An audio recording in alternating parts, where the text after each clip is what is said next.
It's a logical one. And I talked with Paul Mayeski and said, give me a chance and I'll go down and talk to him. Yeah. But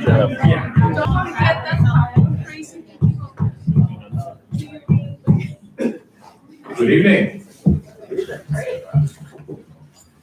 It's my great pleasure to introduce this year's David Clayton Smith Lecturer. As you all recall, Dave was one of the founding members of the Climate Change Institute, a historian of many things, and among them of climate change. This year's lecturer is Susan Kaplan, professor of anthropology and director of the Peary-MacMillian Arctic Museum and Arctic Studies Center at Bowdoin College. She's a PhD from Bryn Mawr College, and she works in the Arctic. She's going to talk to us today about the running of the ice, reflections on Robert E. Peary's North Pole expeditions. Let's welcome Susan.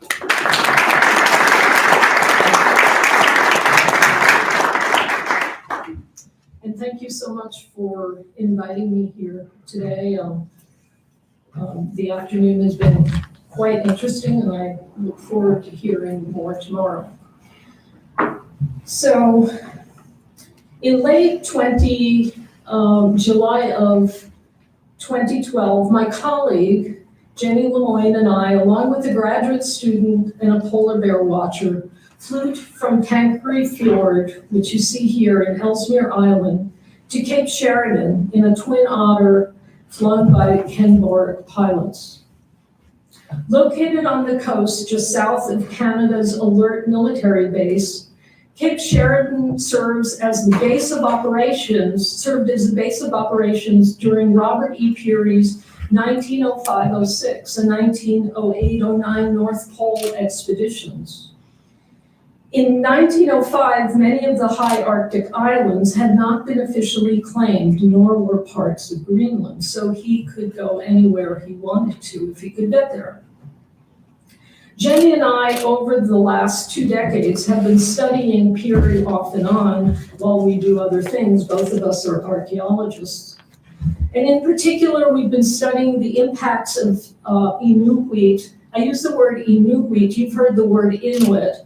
Inuit are Inuit from Northwest Greenland, and so it's a dialect difference. It means Inuit, but that's what they call themselves, and I will use that term. So we've been studying the impact of Inuit culture on Peary and Peary's impact on the culture.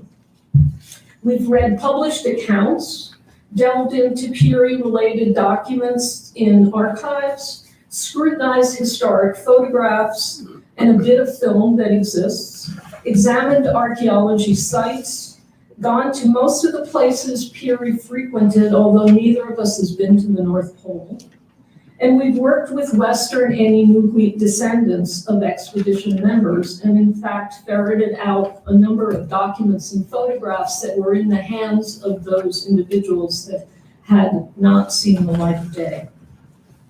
What we were doing is hoping to gain additional insight into the expeditions and the Inuit roles by examining all these materials, because if you look at the history of Arctic exploration literature and the North Pole literature in particular, it's a focus solely on a few great men, as if whatever endeavors they did alone.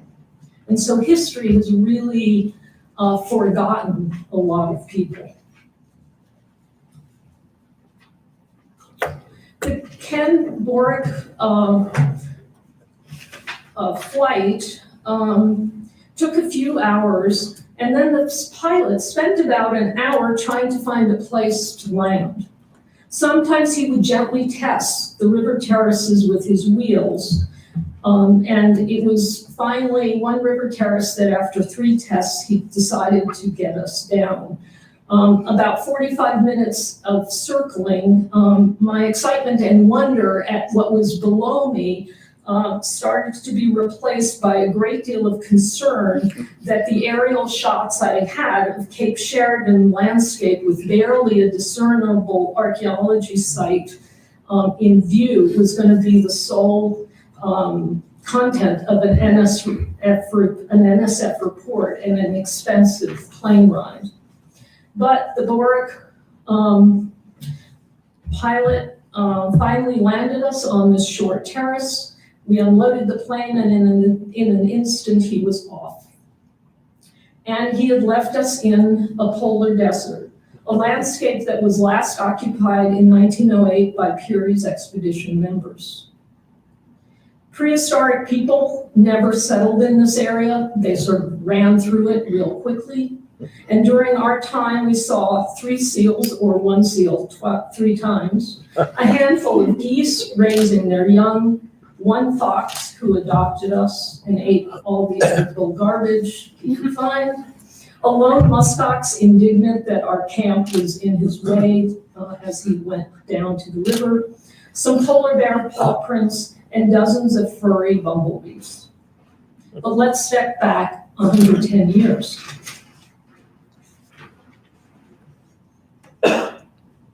On April 6, 1909, Robert Peary, who you see here, his African-American assistant, Matthew Henson, and 4 Inuit, Sidlu, Ukia, Uta, and Igigwa, were at the North Pole, having sledged there over moving sea ice with 5 dog-drawn sledges. For Peary and Henson, it was a huge accomplishment, and for the Inuit, just another day in a really bewildering and dangerous trip across the sea ice. For what purpose, they didn't know. Peary took instrument land readings and crisscrossed the area repeatedly, for he recognized that the ice upon which he was standing and traveling was on the move, constantly pulling him south and away from the pole. Later, Henson would report that Peary was rather subdued, and some have since then speculated that it was because Henson was actually breaking trail and may have reached the North Pole before Peary did. The group did not stay at the pole for long, for the days were growing longer and warmer, and the man ran the risk of not being able to reach shore if large leads, which are large expanses of water between ice floes, blocked their way as they headed to land. And this had happened to Peary in 1906 in his failed effort to reach the North Pole. A lead had opened up and he had to sit by it, waiting for it to close, and it expended all his supplies. And it was getting late, and he realized that he could reach the North Pole, but he probably would not get back, and so he had to turn around. Well, the group did make it back to land and back to the ship, and that ship eventually left Cape Sheridan and would carry them to southern Labrador, to Battle Harbor, seen here, which was the northernmost telegraph station. And from there, Peary announced to the world that he was the first person to reach the North Pole, something that nations had been vying to do for a long time. There had been speculation that there was either land at the North Pole, and so there are all kinds of reports about what kind of coal and minerals and resources would be at the North Pole that a country could claim. And then there was ego and nationalism involved. But days before Peary's announcement, his rival, Frederick Cook, another Arctic explorer, had reached Copenhagen from Greenland with the startling news that he, accompanied by 2 Inuit, had reached the North Pole the previous year and then had overwintered in Greenland. Peary, absolutely furious, challenged the truthfulness of Cook's claim, and the debate as to which men, or whether either of them, or whether it was Matthew Henson, had reached the North Pole first was set in motion. It was front page news for months. And I mean front page news. New York Times, 6 full pages of that newspaper devoted to this issue.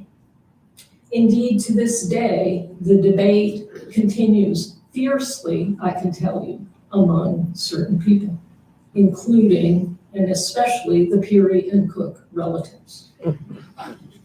But we will never know whether either party reached the North Pole because there was no way to independently verify the men's positions. And as Donald McMillan, another Arctic explorer, noted, you could sit in Orno and in a notebook write down all the calculations you wanted to say that you were at the North Pole.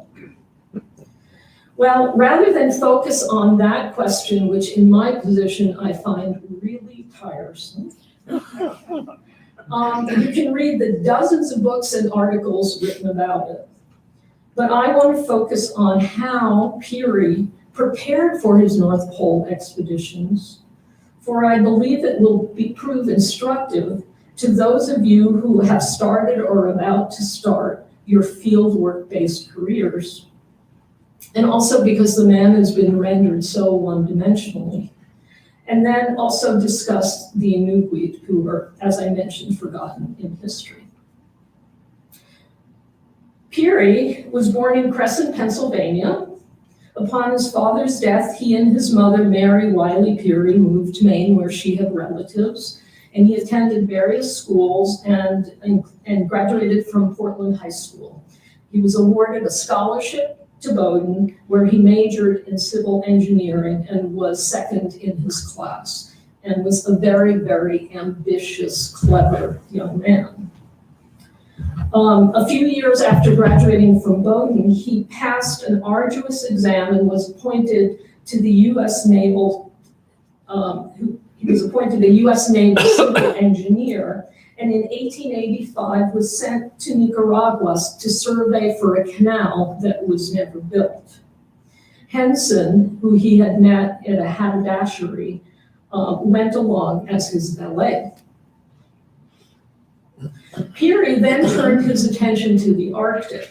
He read everything he could, and at that point, Alicia Kent Kane's reports, the place, Arctic was on a lot of people's minds.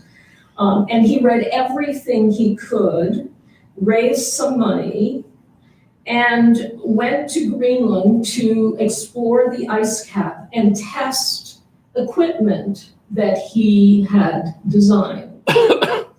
He liked that equipment well enough that he brought it home. And while lecturing to raise money for a second expedition, he discovered the power of photographs in fundraising.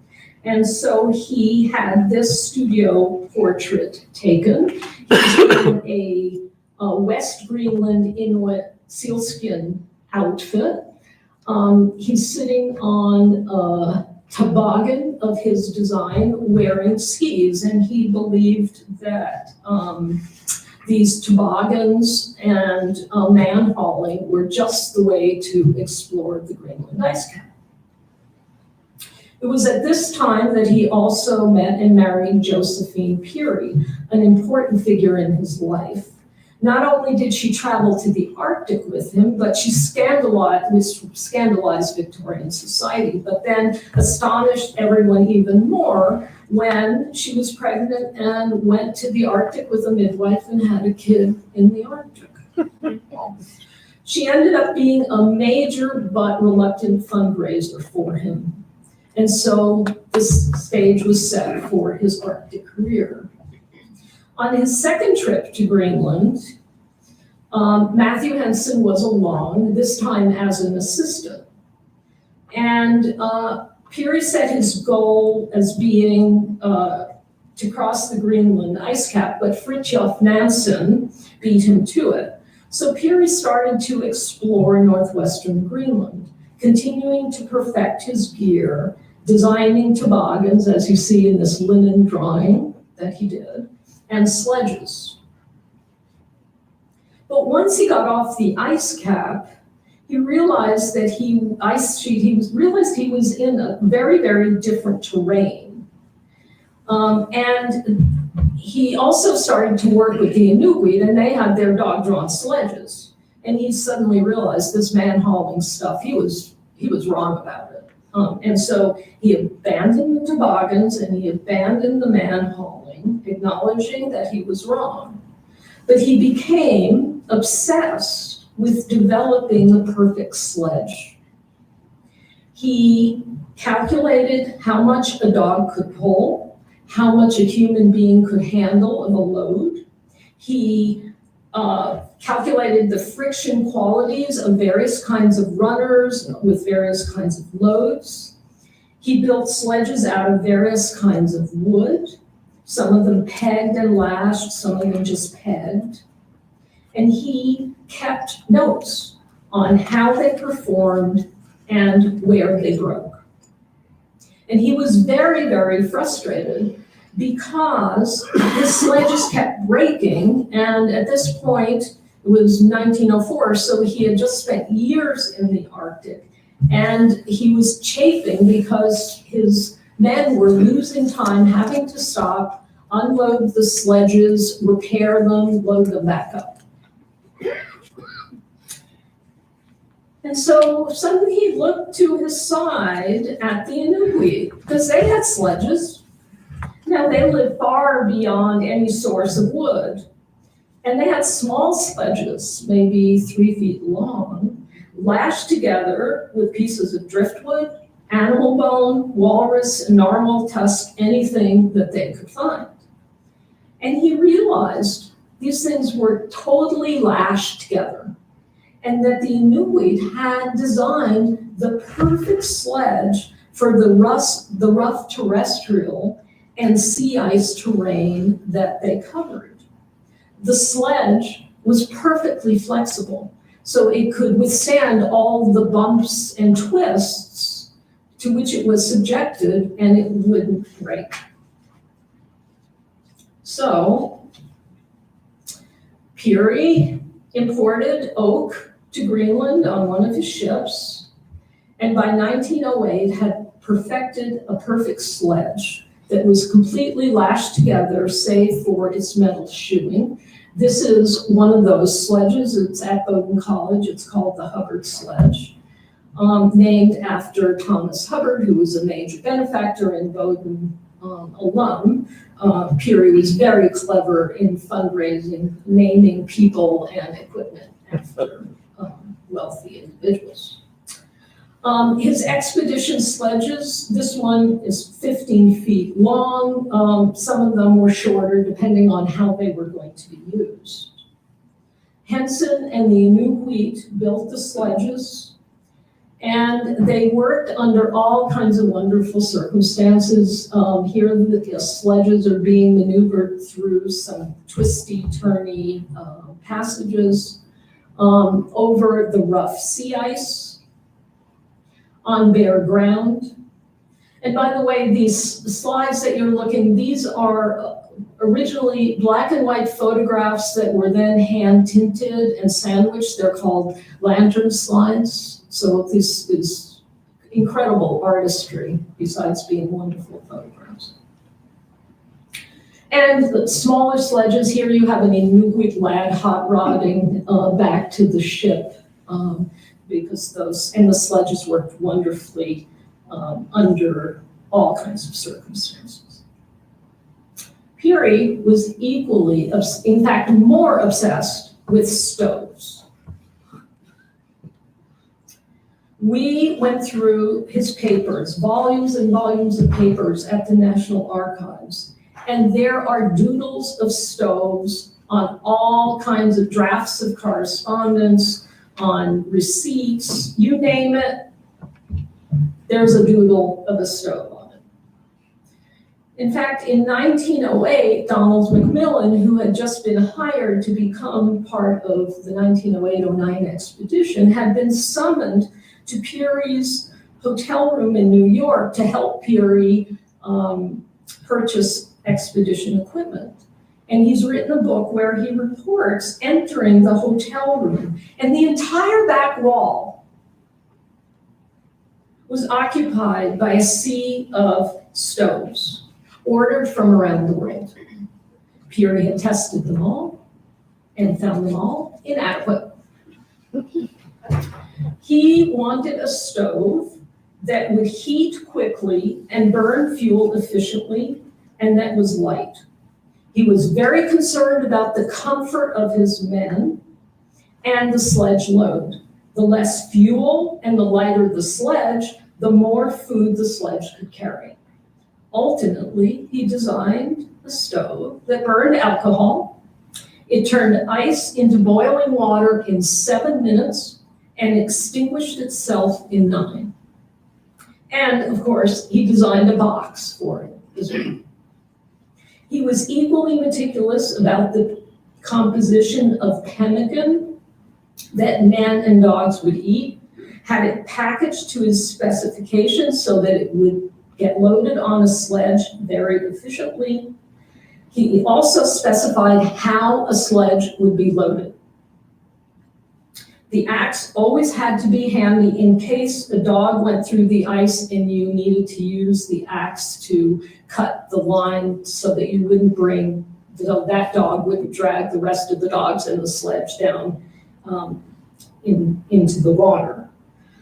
Tea, the stove, carnation milk, and sugar had to always be handy so that when the men stopped for a break, supplies and equipment that they most readily needed would be handy.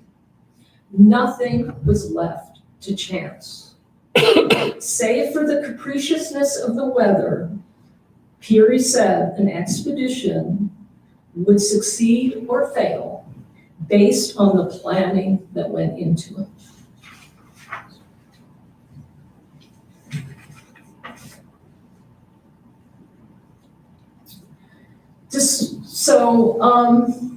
The other thing that, so Peary, he was a really audacious thinker as well. And by 1904, his expeditions to the North Pole had failed, and he concluded that it was because his base camp was too far from the pole. He determined that he needed a ship to get him as far north as possible, ideally to the edge of the polar sea, and that he would use that vessel as his base of operations and sledge from there to the pole. The vessels at the time were reinforced with ice, but they were old, and their captains wisely avoided ice. Well, this is a photograph of Mawr Strait with pack ice in it. Peary decided he needed a vessel that engaged this ice, as he proposed to push that vessel through Mawr Strait, through the Kennedy and Robeson channels. And so, oops, what did I do? Okay. So he's proposing to get this vessel, push it through here to the edge of the polar sea. He noted the qualities of the Fram, which was Nansen's ship that he had frozen in, and he set to work with a naval architect, William Winant, to build such a vessel, the forerunner of the modern icebreaker. He was going to find a way or make one, and that was a refrain that he evoked throughout his career. The Roosevelt was a 184-foot-long auxiliary steamship, which means that it has sails as well as a power plant. And those sails were backup in case that power plant failed. It was built in a shipyard here in Bucksport, Maine. It had 3 times the amount of wood of a conventional ship. Its masts and boilers were installed at the Portland Company. It had, as you can see here, a sharp wedge-shaped bow designed to slice through ice that it would not crush or shove away. It had a reinforced hull that was 24 to 30 inches thick, fashioned out of oak and pine.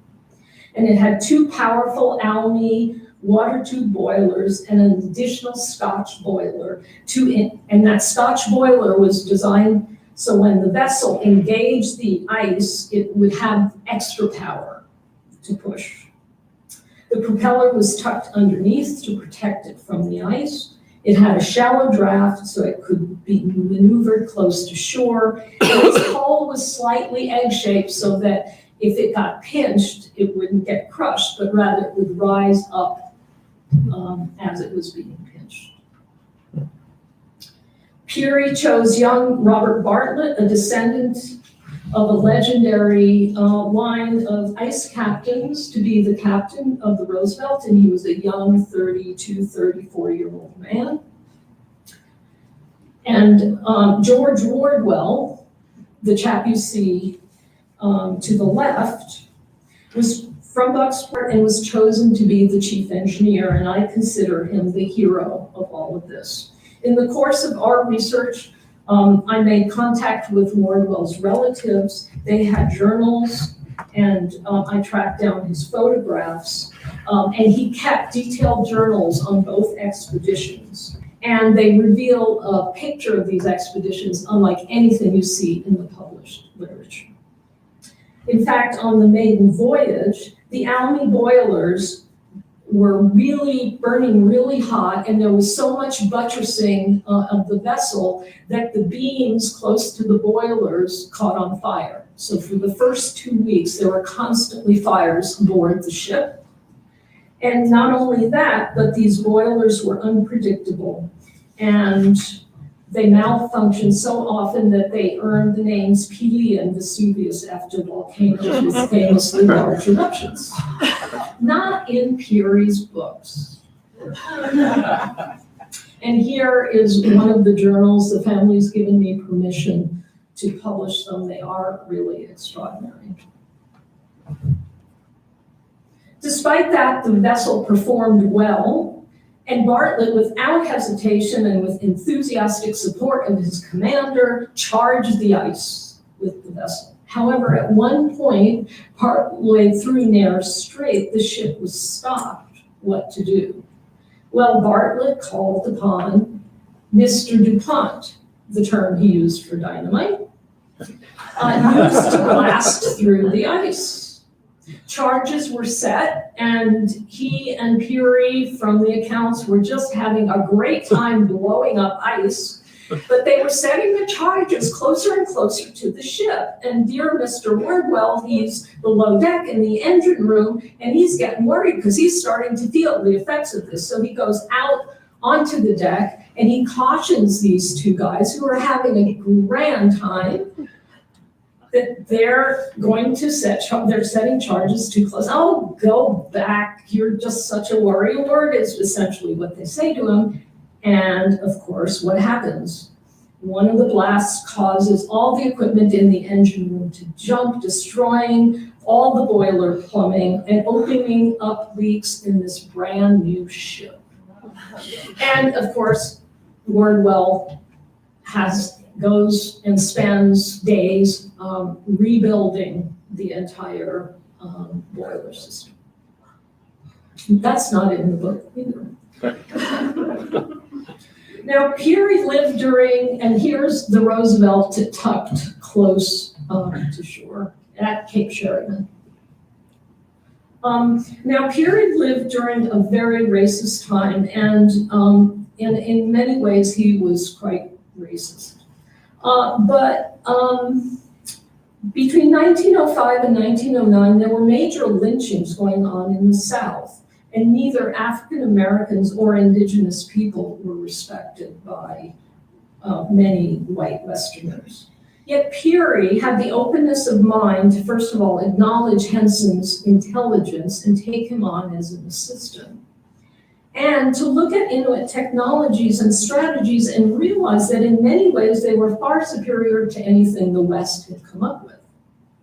Thus, he adopted igloos, abandoned sleeping bags very early in his career, made sure his men traveled with the Inuit and learned how to handle dogs, how to travel, and how to hunt the way Inuit did. He also employed entire Inuit families, moving them from Northwest Greenland to Ellesmere Island. And the women were tasked with sewing fur outfits for all the men. And I cannot underestimate the importance of this clothing. It was warmer than anything L.L. Bean or Eddie Bauer or North Face has yet to design.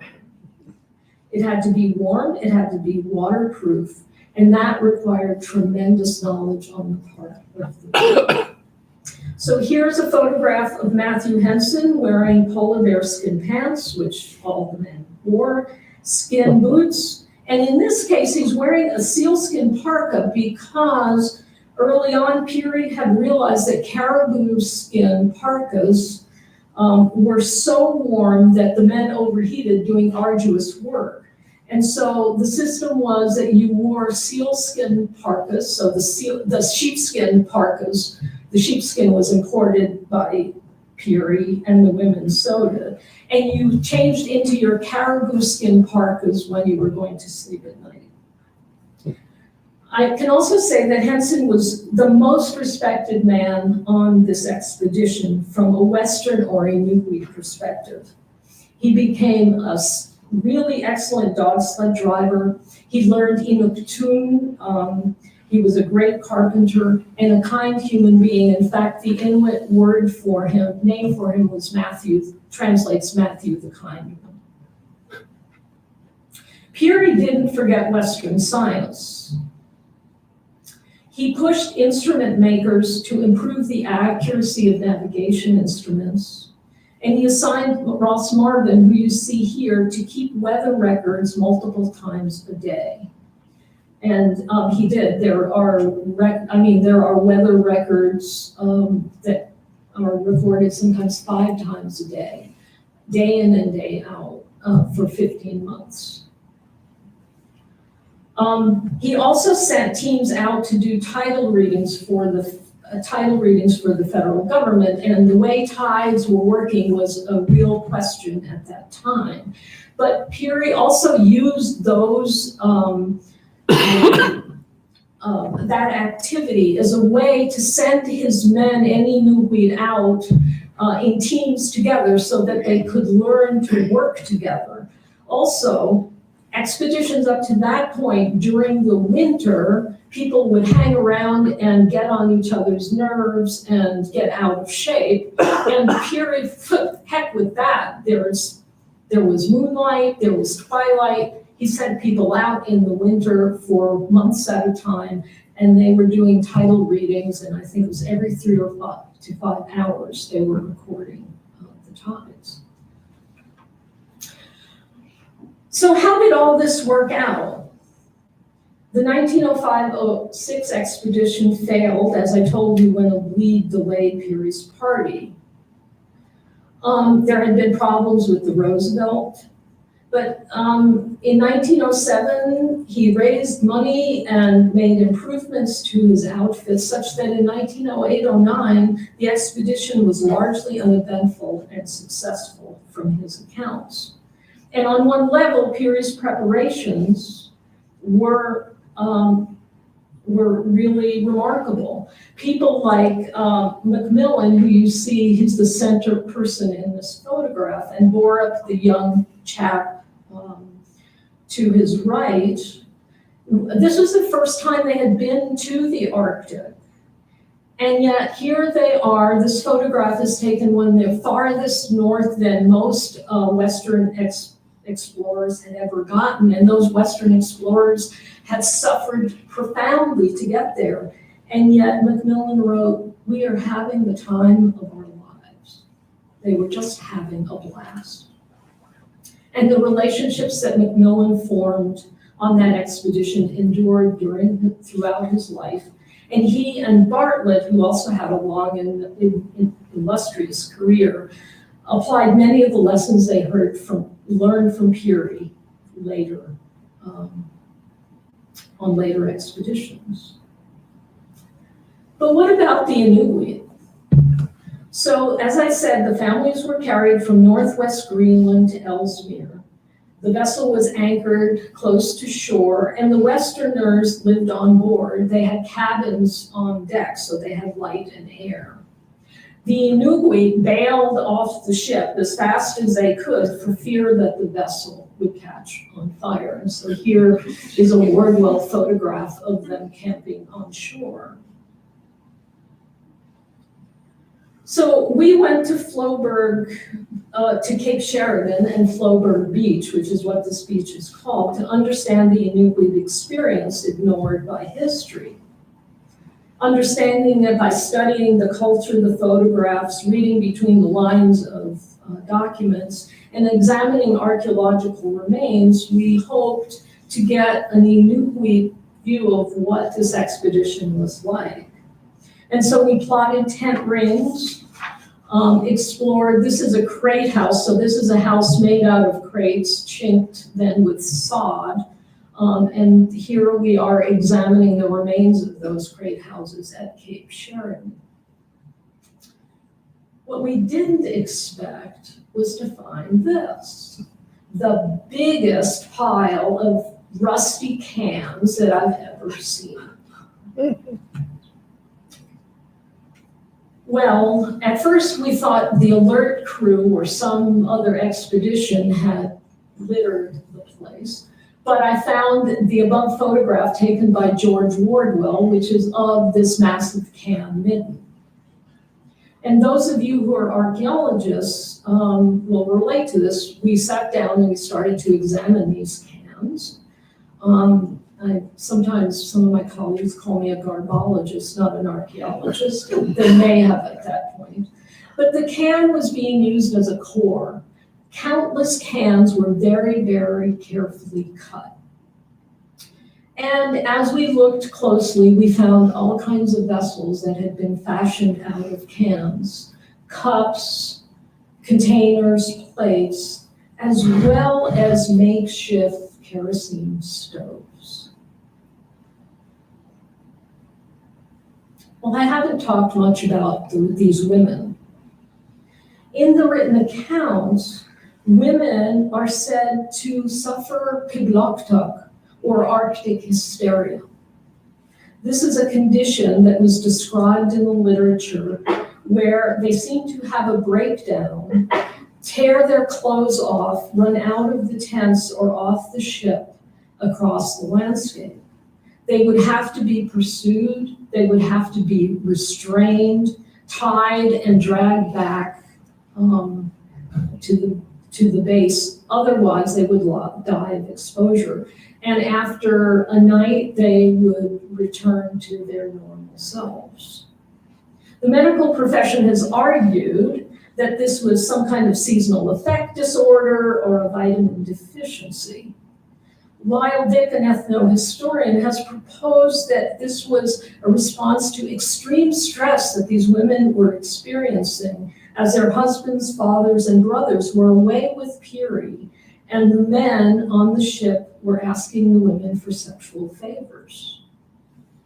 Well, the can midden provides additional clues to the stress that these women may have, probably definitely were experiencing. They were having to eat unfamiliar foods, the canned goods, because this is a polar desert. There were no seals to be had. There were few caribou and few muskox. And with no seal, there is no seal blubber. And blubber is what the women used in their soapstone lamps, used to heat, illuminate, and cook. And that lamp, as well as the women's ulu, was something that even today is tied to a woman's identity. So they had to resort to these stoves that burnt smelly kerosene and eat this canned food. And they had to approach these men who were probably asking them for sexual favors to get these supplies. In addition, they knew the work that their brothers and husbands and uncles and fathers were doing with Peary was hugely dangerous, and that those men might not return. And thus this resulted in this huge stress and pigloktuk. And interestingly, back at home in Ita in northwest Greenland, few cases of pigloktuk have ever been reported. Why would the Inuit put themselves through this? Well, Peary paid them with material goods, and this made them wealthy, but besides that, in particular, Peary was providing them with rifles, metal, and wood, which were precious and really important for their lives. Now, Henson and Peary had really close relationships with Inuit. In fact, both of them had Inuit wives. In the case of Peary, his wife already had a husband. Alakasian was married to Piuwatu, yet she became Peary's wife, with Piuwatu actually raising the two sons that she had with Peary. So some of the Western literature has pointed this out as, Peary really exploiting this woman. But if you understand anything about Inuit culture, kinship is everything. And by having this close relationship with Peary, this gave Alakasian and Piuwatu even more access to more and precious Western goods. Matthew Henson lost his first Inuit wife to disease, and with his second Inuit wife, he had a son, and to this day, people talk about the joking relationship that the two, the husband and wife had. However, the teams of other men did not have these kinds of relationships. So imagine an English speaker and an Inuit working, being thrown together, being sent away from the ship, using technologies, some of which neither of them really understood, in a landscape and a seascape unfamiliar to them and very dangerous. In fact, Ross Marvin, who I talked about before, who was doing all the weather recording, lost his life. Initially, the explanation from the Inuit was that he left camp early, was heading back to shore, and he fell through the ice. And all they did was all they found was broken ice in his outfit. Later, they confessed that he was acting weirdly, and there had been a disagreement as to how to return to land, and he had threatened one of them. Fearing for their lives, they killed him. The year before, a fireman had feared for his life as he was traveling with the Inuit and did not sleep for a week, and was convinced that the only reason he survived is that Peary happened upon. And finally, there is the chief engineer, who stayed with the vessel while others went sledging. So twice for 15 months, he was with the vessel. He was a rather heavy-set man, and he did not go hiking very far from the ship. His journals are full of these refrains, like, I can hear the ice. The ice is running now. The ice is not running. The ice is quiet. I can hear the ice outside. I hear the running of the ice. The ship, their only way home, was entrusted to him, but it was at the mercy of the ice. And in fact, in the spring of 1906, his worst fears came true when spring pack ice rammed the vessel, destroying the rudder and the propeller blades. And only due to the extraordinary skills of Wardwell and Bartlett did the ship make its way home. Here they blasted off the remains of the rudder and rigged another one that did not really work. The voyage that should have taken a month to get south took 6 months due to damage and lack of coal. And so the way that Bartlett got the ship south was by tacking with currents and wind. They had run short of fuel, and so they were burning parts of the ship, greenwood purchased in Labrador, and cod liver oil. Peary devotes but 2 lines to Wardwell, by the way. Rarely, if ever, mentions the women by name and never mentions the children. Nor do many people who are writing about polar literature. But read the documents and look at the photographs, and you will see these people neglected by history to come to light. During the last few days at Cape Sheridan, when I was there, the air warmed and the winds picked up. The world that was largely silent except for the buzzing of bees was suddenly filled with another sound. I looked out and the ice, once packed and largely stationary, was now on the move, and Wardwell's frequent refrain came to mind. The ice was running now. The Arctic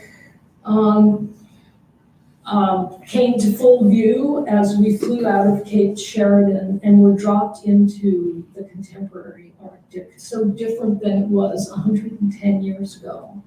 There was so much melting going on that the runway at Tanqueray Fjord was flooded and people had to be evacuated from Parks Canada early. During our entire time from Cape Sheridan to Resolute, we saw no ice in the ocean, but absorbed torrents of water rushing from glaciers and water laden with silt rushing into the sea. We landed at Resolute, a Canadian community created by forced relocation of Inuit by Canada to cement their claim to those high Arctic islands. And we landed in the middle of a Canadian military exercise, a reminder of the increased militarization of the North. Today, 8 nations ring the Arctic Ocean, and they include dozens of indigenous people who call this place home. Beyond those, countries, the Arctic Ocean itself, there's no treaty that controls it, but the Arctic Council, which is made out of the 8 member states that ring the Arctic Ocean, as well as the indigenous people called the permanent participants, meet regularly to try and create ways to manage this place in a peaceful manner. But as you all know, the Arctic is warming at a tremendous rate. In fact, there are all kinds of people who have tried to recreate Peary's journey, and I don't think you could do it today. And I dare say that those of you in the room who have not been to the Arctic will never see the kind of ice conditions of old multi-year ice that Peary experienced 110 years ago. Countries are busy mapping beyond their continental shelves because with the law of the sea, they will be able to claim parts of those areas that are international waters. During Peary's time, people wanted to find land to exploit the resources on the land. And today, one of the things the world wants to do is exploit the resources under the seabed, as well as a fishery in these waters. But the other big thing that's resulted from all of this warming is that the Arctic Ocean is now seen as a viable commercial sea route, and increasingly a way to move goods between the Atlantic and the Pacific. The Russians have developed this for a long time along their coastline. The Northwest Passage is slowly opening up, but it's a still pretty dicey way to go.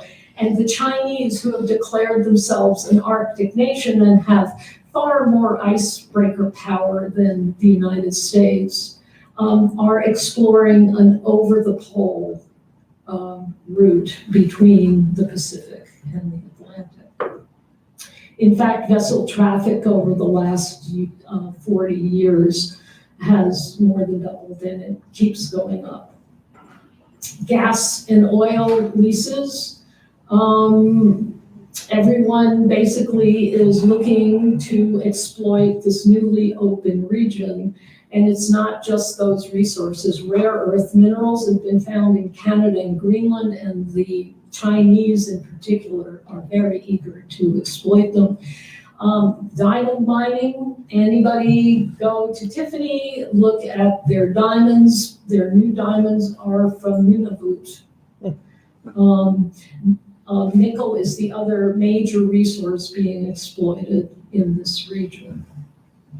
Sadly, the marine mammals are some of the most contaminated animals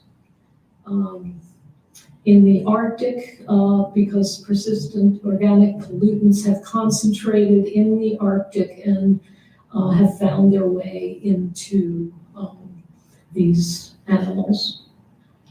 They're also facing challenges due to the shipping and the climate change. The walrus, what you see here is walrus. Thousands and thousands of walrus. There's a webcam you can go to from Walrus Island. They have taken refuge there because there's no ice that they can land on in parts of Alaska. And human beings are suffering from food security issues. Inuit have had to make the hard decision. Here, their foods are full of these persistent organic pollutants, but they don't have the money to buy Western foods, nor do they find them very palatable. And I took this photograph, $11 for Tropicana orange juice. They can't afford it. But the real irony is that to be a good hunter in the Arctic now, you need money because they use snowmobiles, they use rifles, you need cash. So someone in your family has to have a job. And many communities, particularly in Alaska, that have been in existence for thousands of years because of global warming, the permafrost on which they are built is melting and they are literally sloughing into the sea. And so what we have here are a new group of people who are going to lose their homes to global warming. But all is not bad. Across the Arctic, Inuit have regained land claims. They've regained a lot of the autonomy that people had when Peary was interacting with them. In Alaska, for instance, there's required co-management of resources with state and federal governments and indigenous people. And Arctic communities run on diesel, but many of them are committed to get off of them. Kodiak has this renewable energy initiative to become 99.7% renewable wind and hydro, and they are nearing that goal. So there's some really good and interesting signs. So 110 years ago, it was hugely difficult to access the Arctic. And people did it for economic and nationalistic reasons and for ego as well. And today, the problem is the ease of access, and again, for economic and political reasons.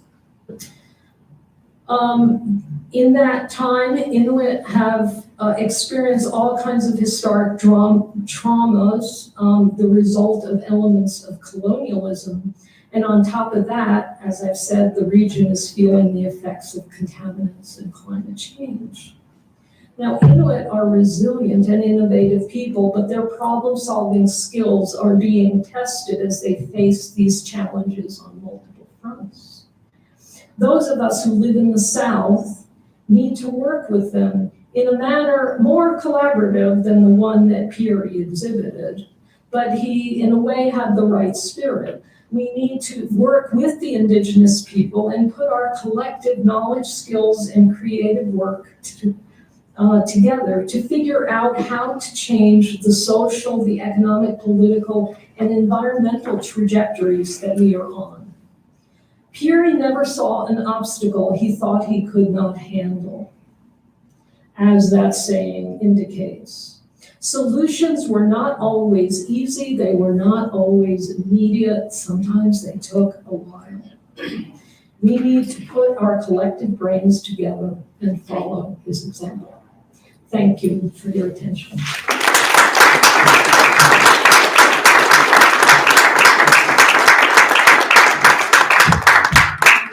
If there's time, I'll take questions, comments.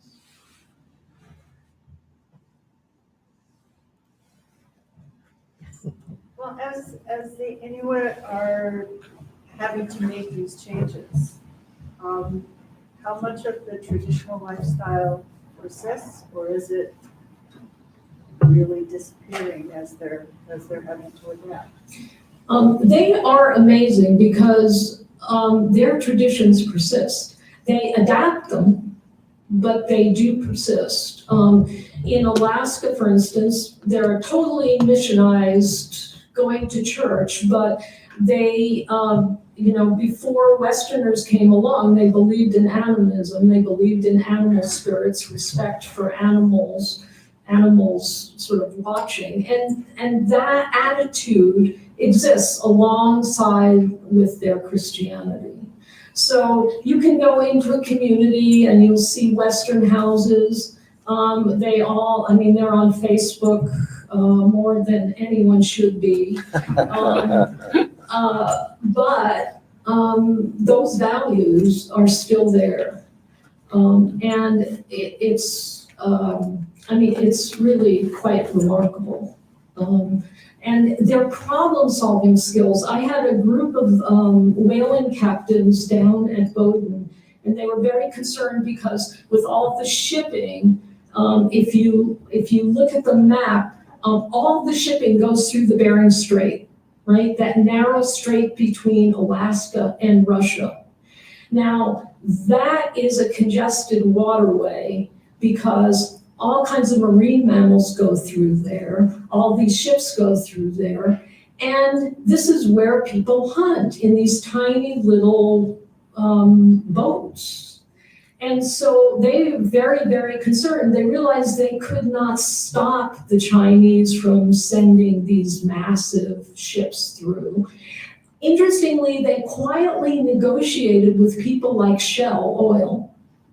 And Shell would quietly move their ships out of the way when the Inuit were ready to do whaling. And once the whaling was over, they would move their ships back. Very quietly done. But the group that was at Bowdoin with me, they realized they couldn't stop this, but they came up with the concept of a shared waterway. A way where all of this commerce, which does not benefit them one bit, and in fact puts their habitat at risk, could go on, but so could their traditional hunting. So they're remarkable problem solvers. Yeah. This is an awfully trivial question, so I apologize in advance. Why, with the target for renewable energies, why was it for 99.7% rather than going 100%? I do not know. That's what it's been published at, so maybe they figured there was going to be some diesel engines somewhere. I don't know. Yeah. I've heard some about the growth and development of ecotourism as another industry in the Arctic, and I'm wondering to what extent the Inuit are able to participate in that, how localized it is, or how dispersed across the region it is, to the best of your knowledge and in your work. Some of those industries work, some of the companies work closely with communities and will actually put Inuit on the vessels, and the Inuit are also serving Parks Canada and the federal government as observers to make sure, because one of the things is the Northwest Passage. Canada considers it an internal waterway. The United States and many countries consider it an international waterway, and so you get these ships coming through without asking permission. And so, the Canadians are having to be vigilant about their sovereignty. So, but to the tourist industry, there are some communities that benefit. But one of the problems is these vessels contain more people than there are in a community. And so it can be absolutely overwhelming. I think some of the vessels tell people, leave your cell phones home because you're just going to overwhelm whatever Facebook. I mean, there's like I was just in Labrador. There was one cable, that cable went down, and so there was no phone or internet service for 3 days. So, I mean, the connections are very tenuous. The Coast Guards of all countries are absolutely apoplectic about this tourist industry because there is no search and rescue close by. And so the first responders are going to be people in these tiny communities. And then you have the dissatisfied tourist who's gone north and wants a helicopter flight to go and find some ice that they can look at. So it's a mixed bag. And there are responsible operators and irresponsible operators. But it certainly is not going to be the salvation of the economy of the Arctic or of these communities. Thank you again. Thank you.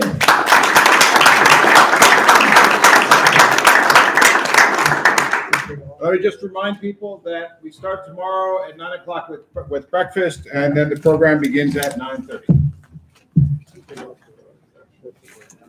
You'll be here tomorrow? I'll be here tomorrow, judging. Are you here most of this season, or? I'm here until May 20th, and then I go back over to Germany, and then I'll be back for the fall semester. You are here for the fall semester? Yeah, not teaching, just coming back. How about the spring? Do you I came back April, March. One of the problems is, one of my problems is that there's something in central Germany that I'm very allergic to, and it kind of starts around the middle of March and goes through April. So I really just, I need to do my taxes. Sounds like Spargelzeit. Yeah, Asparagus season. No, I don't think. I think actually it's some kind of birch they've got there. We've been trying to figure it out, but it really is very unpleasant. So